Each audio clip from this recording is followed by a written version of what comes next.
Hello everyone, I'm Ken Reels, and welcome to This Anime, the podcast that talks about anime, past, present, and future, all with the exclamation of This Anime, and this is your part 1 finale of the My Hero Academia Rewatch series. Part 2 is coming next week, so don't worry, and that is going to be part of our main show, so that is going to kick off Season 4 of This Anime with both My Hero Academia Heroes Rising and My Hero Academia World Heroes. But this episode is talking about Season 5, the second half of Season 5, and that is episodes 101 to 113. Or 112 or 113. I forget which. My brain is blanking. But the entirety of My Hero Academia has been rewatched. So, what do I think? Well, the rewatch series was very intriguing and very good. I'm happy I rewatched it. I'm glad that I got to see a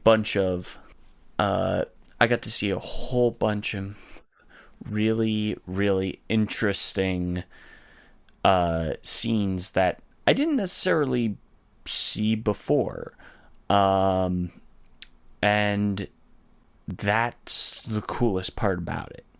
I didn't get to see the death of Night Eye. I didn't get to see Kirishima's battle dubbed.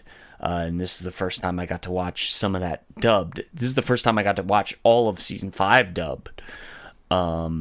Because of just the pandemic and everything, it kind of delayed the dubs for My Hero and the dubs for pretty much everything significantly. And the battle between Shigaraki and Redestro was awesome. And Shigaraki's transformation, I think, has a lot more heft in this in the dub than it does in the sub. In the sub, it's still spectacular, and it's a lot more subtle how the voice actor changes his voice between awakened Shigaraki and unawakened Shigaraki. In the dub, it's really obvious. Like, there's a lot less rasp to his voice. There's still rasp there, but it is a lot less than it used to be. And that's even cooler when you understand Shigaraki as a character, and how he would always be itching, and that itch was just fueled by his hatred of this burden that he had, and through the battle with Regestro, he understands that that's not a burden. That's something that shaped you, and it's this weird progression because obviously All For One was trying to push him to that realization, because eventually he knew that he would break those shackles, as it were, and it's really interesting. It's an interesting concept. Again, credit to Horikoshi. He planted these seeds so early on that every time he pays off like a long running seed that he planted, it's spectacular. And I love that. I love that about this show, and I love it about everything in general. Like, there's a lot that I like about season 5. And then there's the thing that I don't like about season 5, and that is the decision making to take the two arcs, which you have the Endeavor agency arc, and you also have the My Villain Academia arc. Now, the My Villain Academia arc originally was placed after the joint training arc in the manga, and then the Endeavor agency arc that was taking place after the My Villain Academia in chronological order.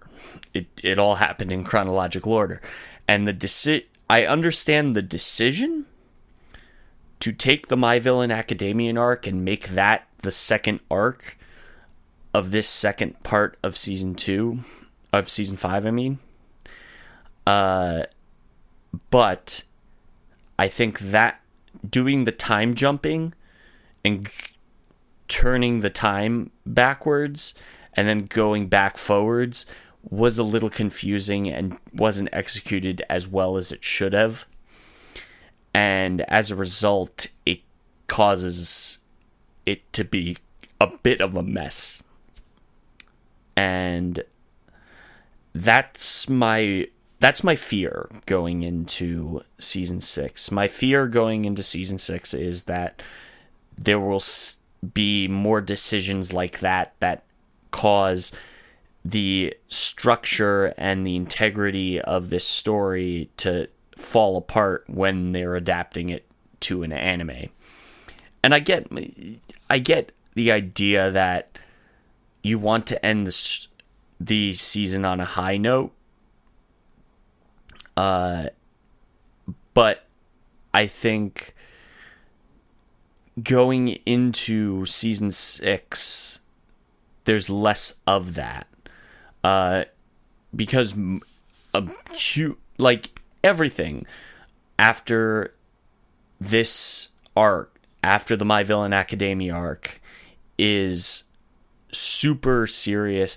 People will die, and I'm not going to say who dies, but people are going to die in season 6, and it's going to break some hearts, and it's going to break a lot of people on all fronts. And it's I can't wait to see that from people, and that's my main issue.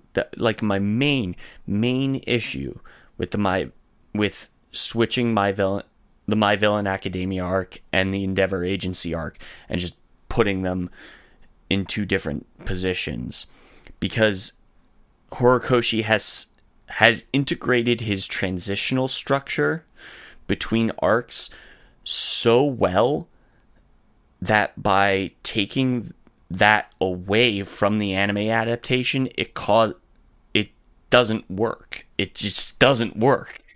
It doesn't work as well. And it's there for a reason. Like the way it is written with a specific intention in mind. And I think that really falls apart when you start taking arcs and mixing them up. And I really, really hope that they don't, with the series getting to this pivotal point, we are getting to a complete different transition to a completely new formatting of how the story progresses. This is the beginning. This is the setup to the end game that we are currently in the My Hero Academia manga. This is the starting line. There were moments with season 6, with what will be season 6, where I was wondering if they were going to actually end it there, in this situation. Obviously, they didn't. It continued for more arcs going forward. I really, really I'm really interested to see where season 6 ends. I can see a few points where it could end, and it depends on how everything gets paced out. But again, they just recently announced, yes, My Hero Academia season 6 is going to be a 2-core season, as everything has been since season 2. And I'm excited. I'm really excited to say season 6 is going to really kick it off. By the time you're listening to this, season 6 is already... The first episode of season 6 is already out. Because it technically premieres at like 5:30 in the morning my time. It's gonna be really interesting.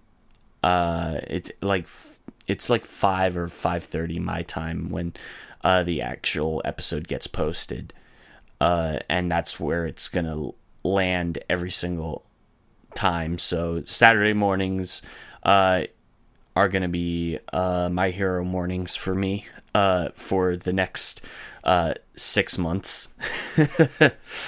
But I'm really I'm looking forward to it. I do not. Again, I don't like that they switched up the episodes, switched up the arcs a bit. As for the Endeavor Agency arc, which I haven't really talked about a lot, the Endeavor Agency arc is good. It gives more depth to Endeavor as a character and how he is much more...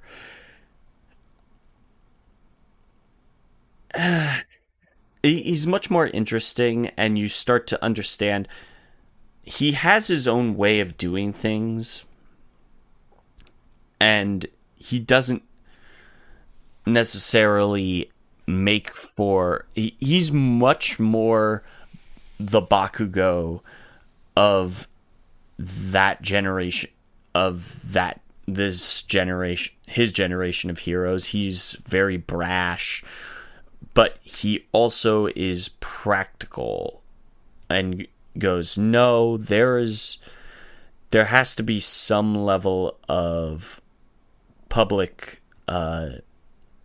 presence that you need. You don't necessarily have to be all public presence like All Might, but there has to be some level of public presence. And I think the best parts for me are when he's going, okay, what do you kids need to actually work on? And the main thing he understood with Bakugou was like, okay, you want to learn from the best. However, you keep making these excuses that, oh, it's cold, I need time to warm up. Are you going to make that excuse every single time? And like, I love the hard love he gives to Bakugou is just like, you can't be making excuses every single time. If you're not there, you're not there. You can't.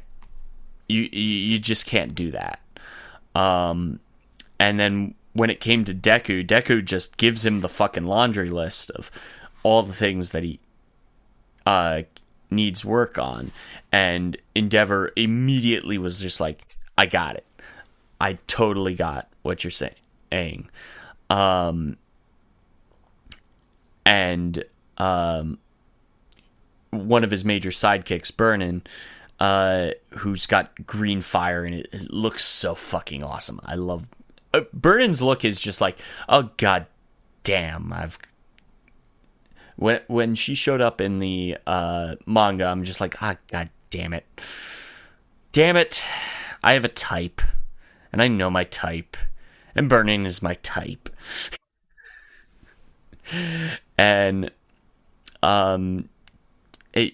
she's great. Like, Burnin's great. I love I really do love that character, and Uh, she has some great humorous moments. She keeps giving Bakugou shit, and Bakugou is just like, God damn it, I'm gonna throw shit back at you. But she just completely brushes him off. Like they have such they are so compatible personality wise that it is hilarious. Every single time she just throws Bakugou's shit right back at him. And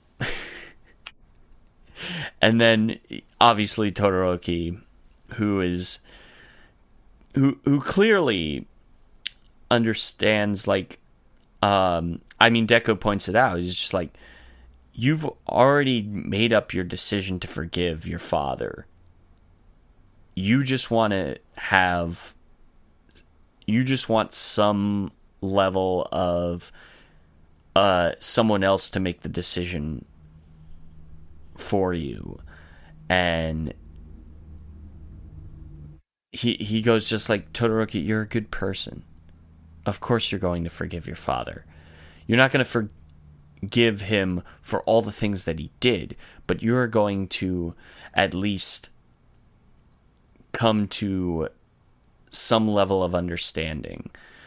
And like, the tragedy of it all is that Endeavor's just like, I can't, at the very least, I want my family to be happy even if I'm not a part of it. And that kind of sacrifice is just heartbreaking. Like, it genuinely makes Endeavor way more complicated than I ever thought early on, where I'm just like, damn, I'm actually genuinely caring about Endeavor as a character and interested in who he is going forward. It's great. Like, I really, really dig that aspect of it. And with that, like, I generally think I've got all I have to say about that. About, like, this final half of season 6, or season 5, sorry. Season 6 premiering as of this posting. Season 6 is already premiered. Hopefully it's not a recap episode, because that's gonna fucking piss off people. I hope if they're going to do a recap or a reintroduction, they need to kind of integrate that into what's happening now in the manga, in the anime right now, where we have all these characters coming together to do stuff. And it's like, maybe just set it up as like a prep, like they're all prepping and getting ready to go on this massive mission to invade the Liberation Army's headquarters on multiple fronts. And it's going to be really interesting. I hope they've learned from the couple of recap stuff that they don't necessarily... I really don't think they need the recaps. Season 5 overall, like, I think is less than season 4. Like, season 4 is a 9, where I think season 5 is an 8. And when you went from season 1, which I feel is like a 7, going up to season 2, which is a 9, and then subsequently season 3 was a 9, season 4 was totally a 9, and now season 5 is like an 8. It's not as... I still think season 1 is the worst paced season of them all. I get it. It's a setup, whatever. But we just, like, with season 1, we just start to get going, and then it just, like, that's the end of the season. Just like, God damn it. I was really interested in seeing progression, and it like built you up only to just knock the tower down immediately at the end of the season. And I understand the use of the recap episodes, especially with going from season 1 to season 2, as which technically wasn't even a recap episode, but season 2 to season 3 there was a legit recap episode as the first episode, and that's an issue. That's a big issue that I don't like, and I hope going forward they don't do it. They just don't do it. And yeah, that's all I have to say about that. By the time you're listening to this, most likely I will have opinions, and I'll be posting them up on my Twitter at KenReels. You can follow the podcast at ThisAnimePod on Twitter. ThisAnimePodcast.com is in the process of going to be forwarding to the Spreaker page. It is not being moved. It's not moved yet.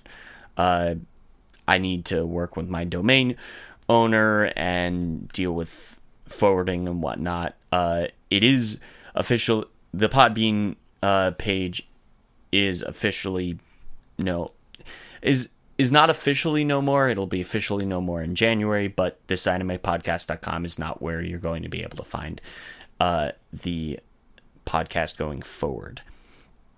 By the time you were listening to this, hopefully you have already moved over. I've gone through this painstaking headache of dealing with Podbean's redirecting services and making sure everything's redirecting correctly, because for some particular reason it was not redirecting correctly via Google or Apple.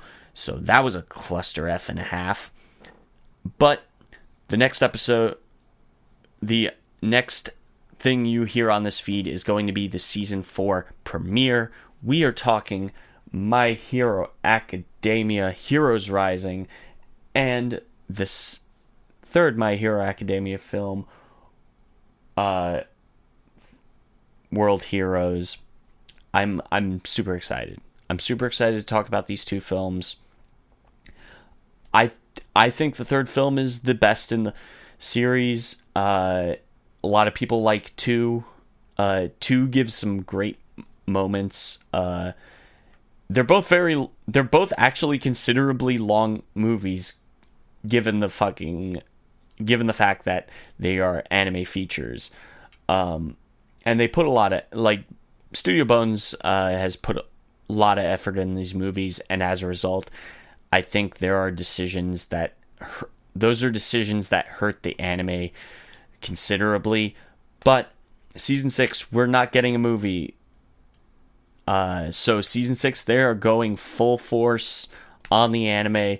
I'm excited to see what we get from that. But that's going to be it, guys. Plus Ultra, everybody. We will see you next week for the season 4 premiere of this anime with a brand new intro. But Plus Ultra, we'll see you next time.